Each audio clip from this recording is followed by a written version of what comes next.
Hi, everyone, and welcome to a really special open class episode. Open class, this is with Michelle. Michelle, welcome. Hi, thank you, Daniel. So happy to be here again. Yeah, so nice having you back. And for those of you who did not catch Talking Insomnia 34, that's when I talked with Michelle the first time, and she shared with us like the complete story of how she went from having like a lot of trouble sleeping to doing much better. But for me to summarize it, and then I'll have you comment, of course, because I know that it was what I really remember talking to you, Michelle, was that there was this I think it was like an 11-year period where you didn't necessarily have like all out like insomnia, but it was kind of like you were controlling it by all these behaviors. So it had a big part of your life, and then you learned a lot and did so much better. Does that kind of summarize it a little bit? Yeah, so I just lived with this idea after I had the first insomnia episode. I lived with the idea that, oh my gosh, if I don't follow these rules, I am going to go back to that, and the disease is going to come back because I would think it was a disease somehow, and well, that's what my doctors made me believe. So and then I mean I hit that again, and then I found you, and luckily things are much better, and now I don't fall for, oh my gosh, I better eat my banana before going to sleep or stuff like that, or my banana tea. Absolutely. I'm kind of smiling because I just talked with somebody else yesterday, and his thing was kiwi. He was like, it was the kiwi that he had to eat. That's so funny. And I'm like with bananas and pineapples and stuff. So I think we already communicated a little bit by email, but I think at this point in time, are you pretty much, there's no struggle anymore, or how are things going? So, I really don't have any problems. I will have a night here and there when it's kind of hard, let's say if I have some sort of stressor at work or something that's really, inside of my head and it's kind of hard to let go of, then I will have a rough night, right? But nothing like, oh, I didn't sleep at all or like 2 hours. No, I mean, on bad nights, I will probably sleep about 6 hours, and to me that's like that night.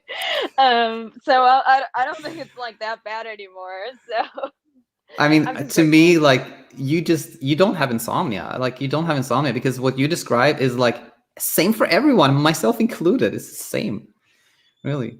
And Yeah, the same thing, and yeah. And what I think before we actually go to the questions here, one thing I just want to mention that always like stuck to me after our last conversation was how you said like, now if I have a night where I sleep, I think you mentioned actually the number 2 hours. Now if I sleep 2 hours, I'm just like, oh, that sucks. But if that happened in the past, I would totally freak out. And how it always stuck to me how that response, changing that response is so big. It is.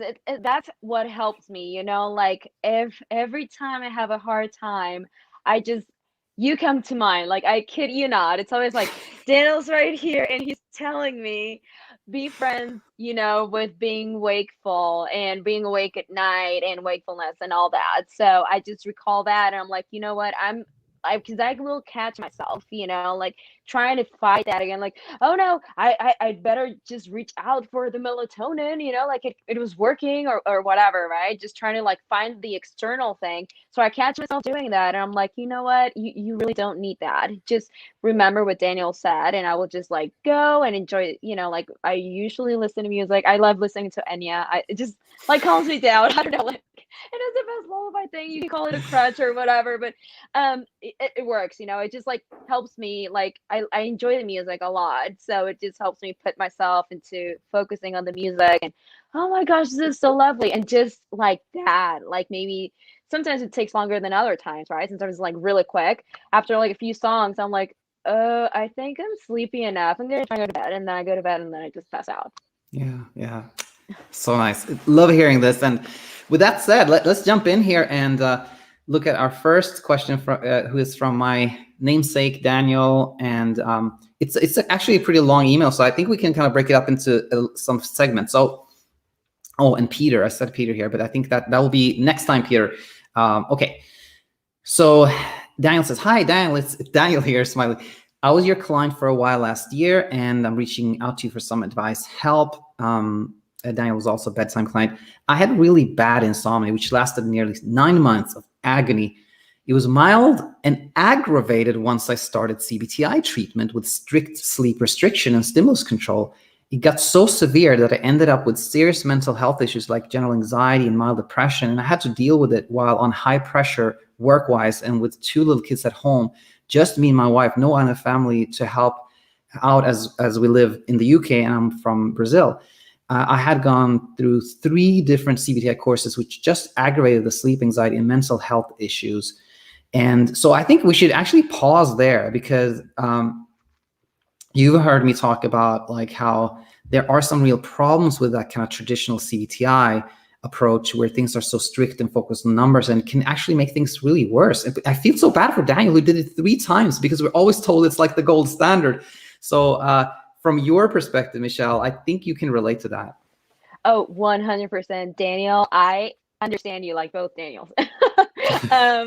I went through the same thing. I understand that despair. You know, you're like, oh my gosh, I need to figure this thing out, or I'm gonna get A, Y, and Z, or this is gonna happen to me. I mean, like the worst thing that can cross your mind, right? So I decided to do that. I decided to join do the CBT-I course, and I found it made it worse because there's like, you have to go to sleep in this window, and that, so it's that pressure, it's like, okay, I gotta go to bed, and like, come on, go to sleep. And it's like, your body is not like that, it's not like a switch that you turn on or off. So it just like made it worse for me as well. So I don't know if you recall, Daniel, when I came to you, I was like, hey, look, do I have to have this like sleep window? Like, should I go to bed later? Because, I have like the onset insomnia, and I was getting like anxiety attacks during the day. It was really bad. It's just like something you live with the whole time. It's not just something that happens at night. You can be with friends, you can be like talking to people, because I try to distract myself, right? So keep yourself busy, but it's still like, lurks in the back, and it's trying to like, hey, I'm here, or some sort of like sensations in your body, and you know that it's there and you can't get rid of them.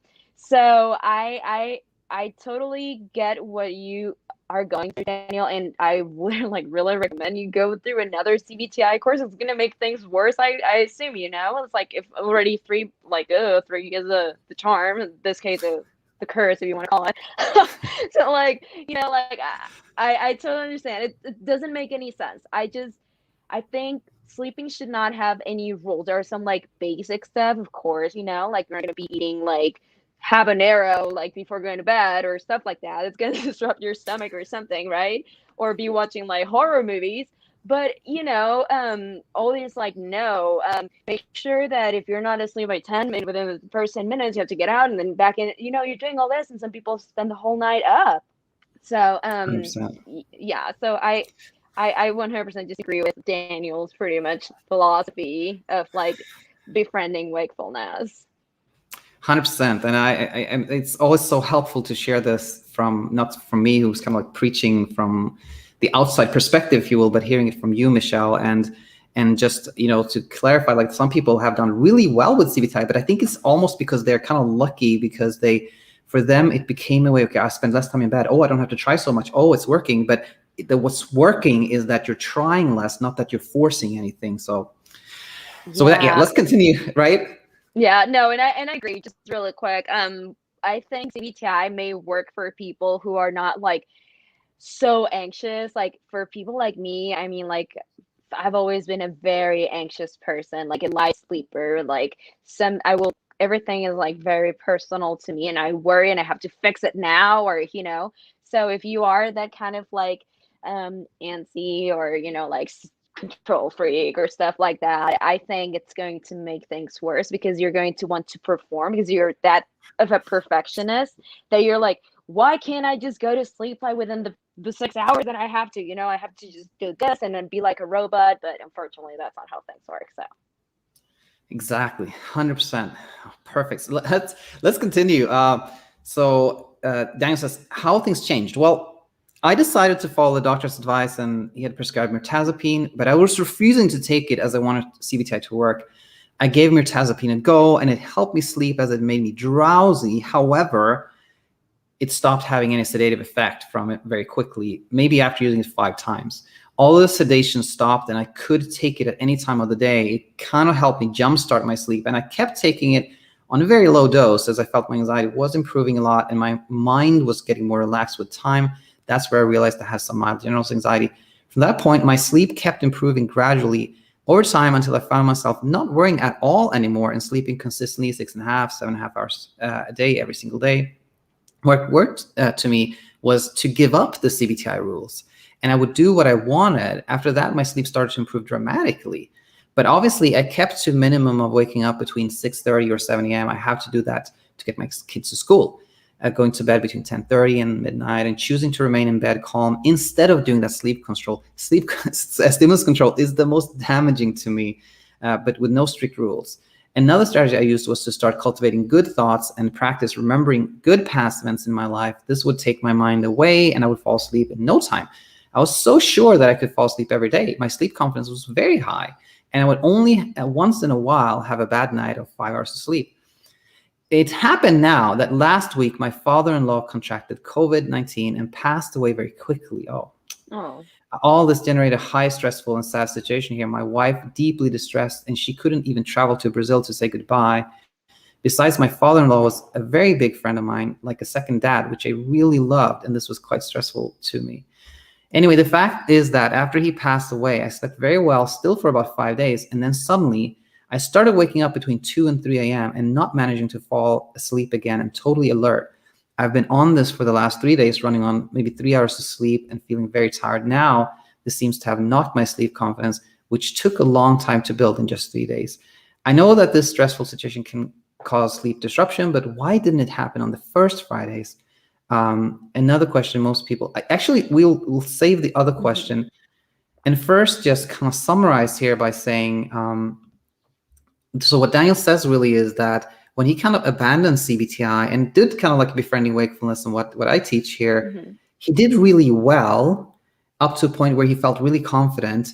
But then this thing happened, and of course, and it kind of seems like a mystery that he slept okay for 5 days, but now it's kind of hitting him. And I have some thoughts about this, but I'll let you go first, Michelle, and say what are your thoughts when you hear this?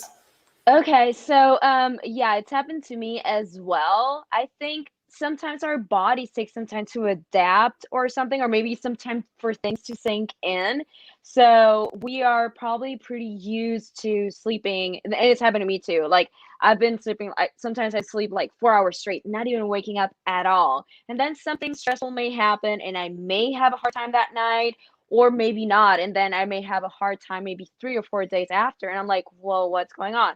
So I think there may be something, like just the way you your body takes time to go back to like a normal schedule, and like it's not like everybody is like, oh my God, I sleep well every night and I never have a problem. When I do, I just like fix myself and then I'm back, like no, even when people who travel, across time zones, they have some time to readapt, right? It's not like from one day to another, unless you're really lucky, but like it depends on everybody. But yeah, I think sometimes our bodies take some time to really understand or to get, what's going on. Even if your mind is there, we still have that like amygdala, like the reptilian brain that's there to protect us. So maybe if your thoughts are continuously, like focusing on that stressor, then the amygdala catches it and it's like, oh my gosh, this is a threat. So I might as well, start like raising an alarm, and that's when it starts hitting. That's what I think, but I'm not sure if you think That last else. thing you said was, I mean, all of it made total sense, but the last thing you said was pretty much exactly what I was thinking, which was that, you've been sleeping really well for a long time, Daniel. And then there was this stressor, but guess what? That safety mind, that amygdala, that safety thing in our brain, it still didn't really, sleep was still not on the radar. It had been off the radar for a long time. So, and then just like after a few days, then suddenly it was like, wait a minute, I'm stressed out. Oh my gosh, this is going to affect my sleep. And now sleep was on the radar again. And then kind of like a self-fulfilling prophecy, then you start having trouble sleeping again. Yeah, that Right? happens. Yeah, and like I said, like the best thing is always to just like acknowledge it and go like, okay, so this is because of what happened, and this is how my body is reacting, and it's okay. You understand how your body works, and then just like don't stress about it. Just like, I think Coach Michael had like this video I was watching the other day of like the Men in Black kind of thing, of like just erase it, like, remember, I'm not sure if you watched the Yeah, movie. Men in Yeah, Black. he has Yeah. this, yeah, it's like this thing, and like, oh, what happened? I don't know. So it's hard because, it's your mind, unfortunately, and your mind is always there to protect you. So I would just like acknowledge the thought and go like, okay, thank you, mind, very like ACT kind of thing. Thank you for the thought. And then I'm just gonna focus on something else, or grab your attention and try to put it elsewhere. And then if your mind brings it back, which is something that happens to me, my mind's like monitoring everything. I'm like, has that thought gone away? Has that feeling gone away? And it's like, okay, I think you're gonna bring it back by just thinking about it. So I just go like, okay, well, let's not think about, like, how about the sky and the mountains and the snow? And then like soon enough, it starts going to the background, just accepting, okay, cool, I like the thought, but I prefer the mountains. So that's, I think, so helps Absolutely. me. It's like exactly like, Daniel, like the mind is trying to warn you about something, and you can just acknowledge that. I understand that you're trying to warn me about sleep, but I also know that the more I take this warning seriously and I try to do things, the more I'm going to go down the rabbit hole. So I'm just going to listen to it. I know the warnings are there, and that's going to be really, really helpful to you. Yeah. And I think we have some live comments here from Jake. And Jake, we'll get to this, I think, after we finish our message from Daniel. So we talked about this.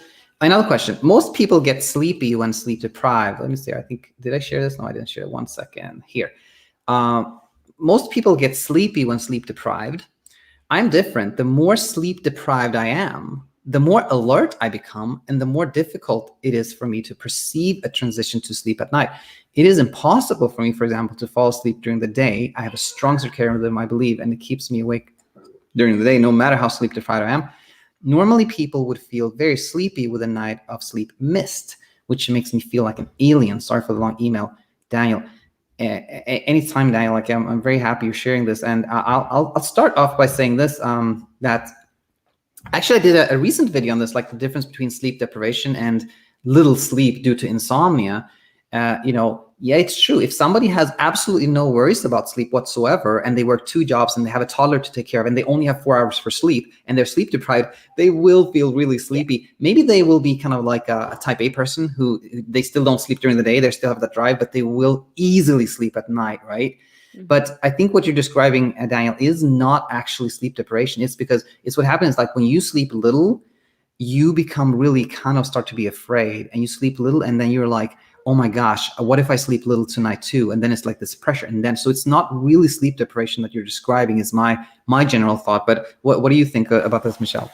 No, I agree. And it happened to me too. I remember that was when I was doing CBT-I, that was one of the main things I would tell my coach. I was like, a lot of people, and including my husband, and like they just feel like really tired the next day, and then boom, they fall asleep right away. And me, I'm like up and about, like I don't understand why. There's something wrong with me. So it is not that. It's just like that hyper arousal that is on. It's like, oh, there's like a danger, there's danger here, so I might as well just like stay up and everything. So there's like all this cortisol running through your body, because of the same thing. It's just part of our mechanism to defend ourselves. So that's why you're going to be awake and like an alert. But once you start calming down, once like your mind understands that there is nothing to worry about, that it's just like a temporary thing, then that's when things start switching. And also just accept it, like, okay, I'm accepting this situation. I'm not going to be sleeping a lot, but you know what, it's fine. The next day I won't even feel tired. I'm not going to be falling asleep at work, which is the best thing. I'm going to be alert. So that's totally fine. I'm going to be okay. Just acknowledge that. And something that I repeat myself a lot too, that I think has to do with this, so it can calm you down a little, Daniel, is nothing. The good news is nothing lasts forever. So like you don't have to worry about that. And just see it as change. There's only one constant thing, and that's change. So if you're like not doing okay right now, you'll be doing better later.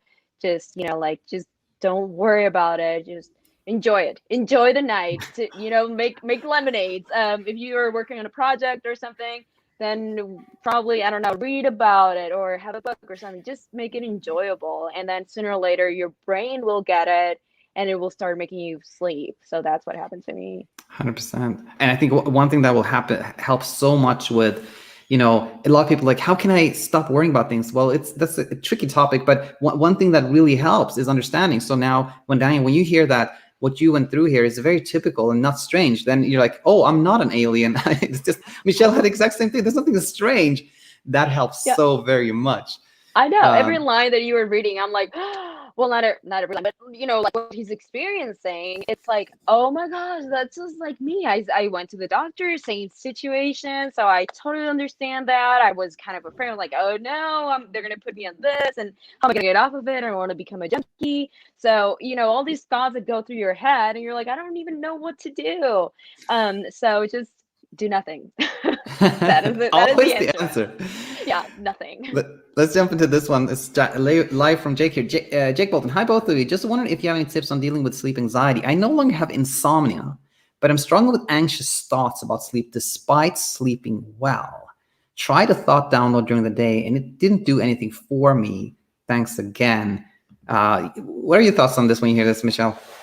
So if it's been recent, it's totally normal that you're gonna have those thoughts, because I still have them. Sometimes I will just go about my day, and they go like, oh, I wonder if I'll be able to sleep tonight. And I'm like, okay. So when I get that kind of thought, I just tell to myself, you know what, Michelle, you have a circadian rhythm that works in 24 hours and it works with the day. So the morning is for being up, the night is for sleeping. You are going to sleep unless you are forcing yourself, or you're trying to, like, stop that from happening with worry. So when that happens, I'm like, okay, so it is that I am keeping myself up. It is nothing else, nothing like wrong with me, like physically or anything. It's just my thoughts. It's me having all these thoughts in my head that are keeping me awake.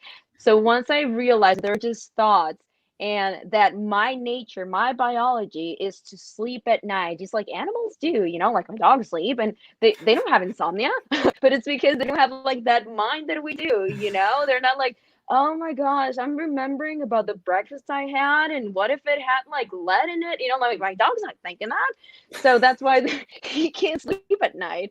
So it's the same thing with us. When you get those thoughts, just go like, oh, you know what, I'm having this thought, and you know what? I thank you for that thought, mind, but I don't think it's going to happen, because I know that this is my nature and I'm going to be able to sleep. So if I have a hard time, I'm still going to have, I'm going to enjoy it. I'm going to, have some silent time for myself, which I don't really have during the day. I'm going to listen to some music or take a bath or whatever you want to do. And then, I'll just like lie in bed and relax. And if I can't sleep, then I'll do something else. And if I don't sleep at all, then I'll sleep the next day. It's not like I'm gonna be up for years. Like, no, it's not possible. You're gonna have to crash sooner or later. So Absolutely. And I think, to kind of summarize what you said and go to one little other thing is like, as you can tell, Jake, is like Michelle is not like trying to make the thought go away and stop the anxiety. It's more like tuning in and being like, okay, I see where you're coming from. And that goes to the second, which is like, I heard this one quite a lot. It's like, I tried that thought download, but it didn't do anything for me, which is basically, so when you do that thought download, the point of it is to do kind of what Michelle's doing, but in a more formal way, which is like just taking some time and listening to your thoughts, being present for your thoughts and your feelings. But when you approach that with like, okay, I'm going to do this so I have less anxiety, then there's effort, and it's, if anything, going to make things work. So whenever I hear like I did the thought download and it didn't work, then it's like, well, you did it with a goal, and that's why. So do it just to listen if you like it, or just somehow find a way to make the brain know that it's heard, and that will really help. Yeah, no, it definitely does. And also another thing that I do is just like, besides acknowledging the thought and thanking the mind, it's something that Guy Meadows talks about in his book. It's just like how to make fun of it, So it's like I sometimes, I just like play with my mind, and it's like you won't be able to sleep tonight, says my mind, right? And then I'm like, oh yeah, and then like I'm gonna be bitten by an alien, like just like reply back to the brain with like something as ridiculous as that, and then go like, yeah, are you worrying about you being bitten by a zombie or like a vampire, an alien or something? And it's like, no. So it's like, so why are you worried about something like that? It's the same. So like it's just having conversations in your head, and that kind Oh, of that's helps a little. great. Oh Yeah. my gosh, that's so helpful. I'm gonna remember that whole alien thing. I'm gonna use that in my teaching. Yeah. Jake says thank you. Anytime, Jake. Thanks so much for being here. All right, so we have one more question. Let's take a look at this. Is from Philip, who says the following. Here we go. Philip says, "Thank you for the video, Daniel. I just keep wondering why my brain keeps on giving me these fictional, unrealistic problems. I still try to figure out what my brain wants to tell me. I may sound a bit weird, but I think you know what I mean. In fact, my brain creates non-existing problems to keep me awake, I think, because it is afraid to be awake, the bear, right? It is hypersleep, I think, and hyperarousal. For instance, last night I could not sleep in the second part of the night because I dreamt, half sleep, half awake, that my daughter had to get her driver's license in the snow in Paris. Haha, my daughter is 12 years old. You know what I mean? My brain keeps me awake with this unuseful fictional problems. And that is very night the same. In my REM sleep, the second part of the night, conditioning of the brain, Pavlov, something like that, I think. I think somebody with no sleep problem would experience this as just a dream, but I experience this as a threat. No. In fact, my question is, with the thought download every day, consisting of course of real thoughts and problems, will this eventually solve these fictional and unrealistic thoughts too? Many thanks, Philip. I think this is interesting because it's kind of overlaps so much with what we just talked about with Jake and everything, but my immediate thinking here becomes, I have so often a client that is like having insomnia, obviously, and then we work on that and with education and etc. And then that person is going like, you know what, I sleep better now, but I now have all these like gastrointestinal issues, or now I have this tinnitus thing, or now my restless legs is acting up. And to me, it's the signal of like, again, like this brain is always trying to keep you safe. And it's always looking for things to keep you safe from. And particularly if you've been in that state of like fear, sometimes it's like the fear just goes from one thing to the other. Yeah. And I think so it's not strange that you have these sound like weird like things happening and that your mind sends you. I think the key is just understanding that it all comes from a good place. It comes from it trying to keep you safe. But those are my immediate thoughts. What do you think, Michelle? No, 100%. I think, like everybody who goes through some sort of trauma, just to call it like that, learns, the bad way. I think, unfortunately, like most people and animals too, like understand things or learn lessons better when it really hurts them, when it leaves a mark, and then you won't do it again. Like if you burn your finger while touching the stove, you're never going to touch the stove again, right? Instead of like your mom saying, "No, sweetie, don't touch the stove, you're gonna get burned." Like, like you may go like, okay, cool, whatever, but it doesn't really sink in until it hurts. So unfortunately, like we go through this and we learn that it's a bad thing because we're suffering, because we're hurting the next day, because we can't like really control our emotions, so it's like I'm either depressed or anxious or angry or something, right? So we learn to associate it with something bad, and and I understand it, it's not like something easy to go through, but it's also, so that's why your brain is like, okay, I don't want this from happening again, so I'm going to send you this or that. But that's where you have to be really strong and just fight, not fight, but like tell your brain back, like, okay, look, I understand what you're telling me. Oh, hey, it's Mr.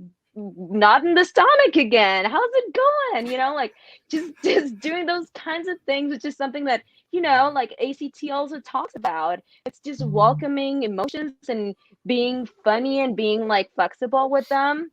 And it works. That's what I do. Like it's not like I'm like 100% like I have amnesia. Like, no, I will remember stuff. And sometimes my mind, will like I would get like tension like here on the face or back of my neck, or maybe like, my stomach would feel weird, or like the pressure on the chest. And then I'll just realize like, oh, hey, it's Mr. Pressure on the chest again. How's it going?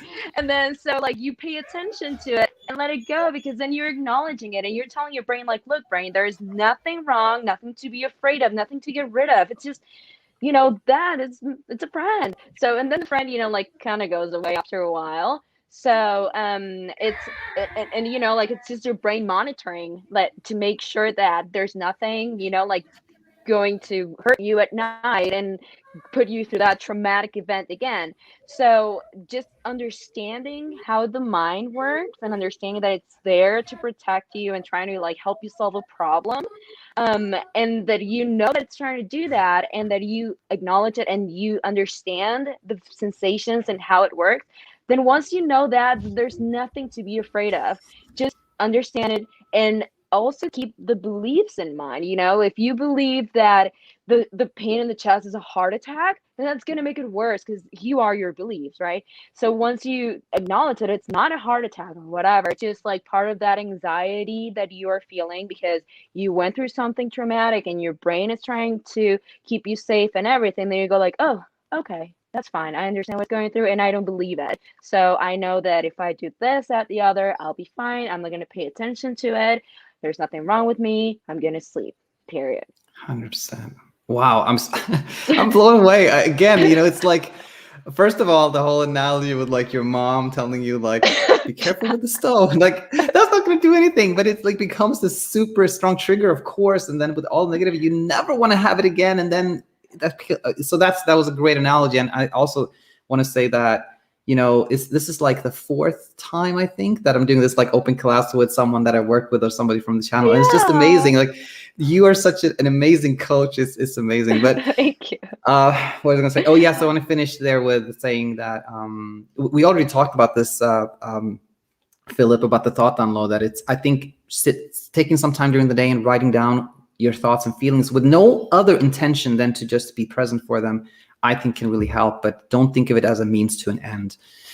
Let's see this. We have another comment here from Donald too. I'm getting all confused. So many. Earthquake says, when I go to bed, my mind becomes in racing mode. I get a thought that I'm not going to sleep anymore. I'm going to lose my sleep forever. And that thought turns into truly, I can't sleep, of course. Such a common one. Like one of the most common like fears I hear about is like, am I going to lose my ability to sleep forever? Like, and I want to say like, that's impossible. That never happens. Mm-hmm. But in a way, it's like being afraid of losing your sleep is almost, it's the same things. It's weirdly, but it's just a thought, right?